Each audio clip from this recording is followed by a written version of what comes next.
기존 환자 가운데 8명이 지금 중증으로 전해져서 걱정입니다. 이 중 2명은 현재 자가호흡이 어려워서 인공폐 역할을 하는 에크모나 인공호흡기를 쓰고 있습니다.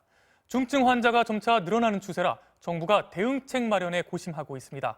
이동경 기자가 보도합니다. 코로나19 사망자는 사후에 확진된 2명과 확진 판정을 받은 뒤 큰 병원으로 옮긴 직후 숨진 환자 등 모두 3명입니다. 특히 두 번째 사망자는 청도 대남병원에서 확진 판정을 받은 뒤 폐렴 증세가 심해 부산대병원으로 옮겨졌는데 제대로 치료도 못 받고 숨졌습니다. 폐렴 상태가 상당히 진행이 됐고 또 중증이라고 판단을 했기 때문에 부산대병원으로 격리 이송을 했고, 지난 주만 해도 환자 상태는 대부분 경증이었는데 환자가 폭증한 최근 며칠 사이 중환자들이 8명으로 늘어났습니다.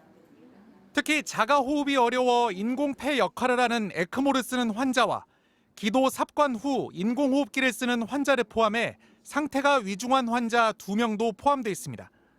한 분은 에크모를 하고 계시고요. 한 분은 인공호흡기 기관 삽관을 해서 인공호흡을. 청도 대남병원처럼 면역력이 약하고 기저질환이 있는 병원 내 환자들의 감염 사례가 폭증하고 노령 환자들의 감염 사례도 늘면서 환자 중증도는 갈수록 높아지는 상황. 여기에 대구처럼 의료기관들이 환자들의 치료를 감당하기 버거울 경우 경증 환자들의 증세도 악화될 수밖에 없다는 우려도 나오고 있습니다.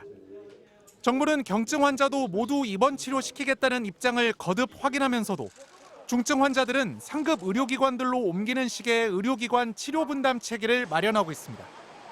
중증 환자들에 대해서는 상급종합병원급의 격리병상으로 입원 격리를 시키고 젊거나 아니면 기저질환이 없으신 분들은 개별적인 위험도 평가를 해서 격리 입원할 수 있게끔.